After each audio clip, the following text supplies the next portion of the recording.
Fast 10 is out, playing in theaters now. Alright, so going into this movie, I had already felt that the franchise was running out of gas. I had watched Fast 9 for the very first time just a couple nights ago, and while there was some fun moments for me in that movie, overall, I thought the script and the story was just garbage. Everyone just kind of felt like they were going through the motions, there was no adrenaline, it was quite boring. So why am I telling you about my experience with Fast 9 before explaining Fast 10? Because when we get to the best part about Fast 10, the best part about Fast 10 is that it's not Fast 9.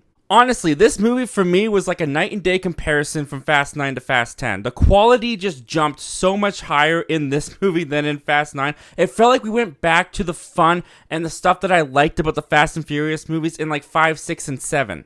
A big reason for that is the stunts, because in Fast 9, the stunts weren't that exciting. They were very CGI glossy looking. You didn't really feel any danger. You didn't really feel the blood pumping adrenaline. It just all looked so fake. It all looked cartoony. And you do get moments in Fast 10 where the action does look cartoony. There's actually a lot of cartoony moments in the movie, as with the Fast and Furious franchise is to be expected. But with the stunts, they kind of walked that thin tightrope balance that they had to do in the previous entries of making really outlandish cartoony action, but also moments that felt grounded and real and exciting, while also pushing the envelope just enough to the point that you had to suspend your disbelief.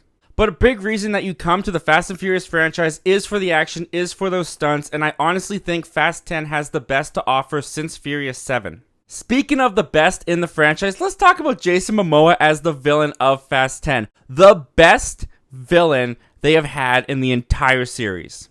I honestly don't think anyone else has had as much fun making a movie as Jason Momoa had making Fast 10.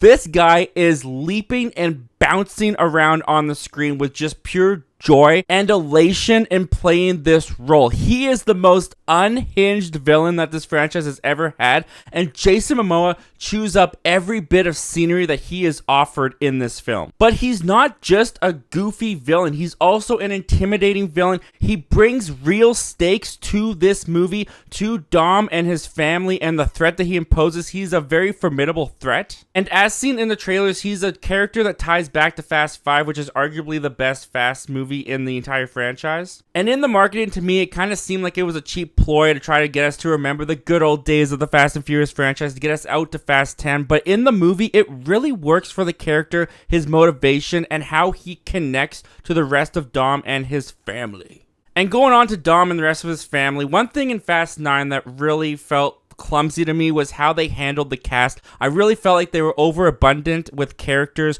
They didn't really know what to do with all of them, and not everyone got their due, and it just kind of felt like they were all kind of clumped together. Fast 10 balances all of these characters a lot better than Fast 9 did. For pretty much the whole movie, they're all split up into separate groups, and in that way, the movie does kind of feel like there's a bunch of different movies going on within the one movie, because you've got kind of the revenge tale going on between Dom and Jason Momoa's villain character.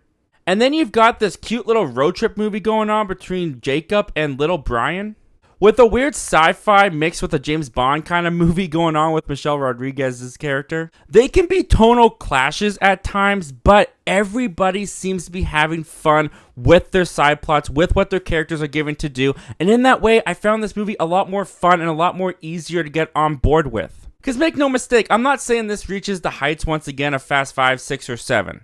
There's still some clunky dialogue going on in here. There are still moments where everyone is just a superhuman. They just have all these abilities that no normal person should have. They're just mechanics. They're just car racers who pull heists. But yeah, a room full of military personnel and CIA agents, yeah, Mia can totally take them out on her own, no problem. And of course, Dominic Toretto is still a freaking superhuman. I mean, of course he is. He's Dominic Toretto. There is a scene in this movie, I won't give the context or anything away, where he literally flips a car.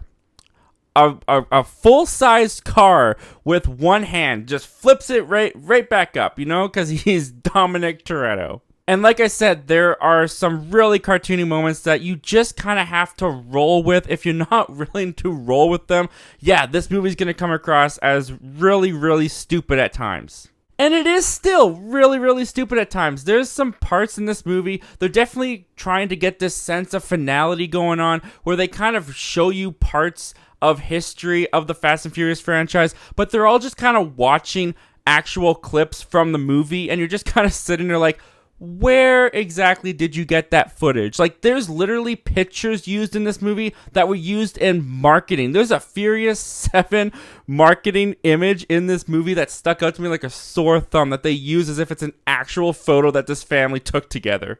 And going into this movie, Vin Diesel told us that this was part 1 of a 2-parter, although now I think it's a part 1 of a 3-parter. And the way the movie wraps up, it doesn't really wrap up. It is definitely a part 1. This, in a way, is an incomplete film. And for that reason, there's so many characters in this movie, and a lot of characters just kind of disappear from the film. And you kind of wonder where they've gone until you reach the end of the film and you realize, oh, okay, the story's not over yet. We will continue in part 2.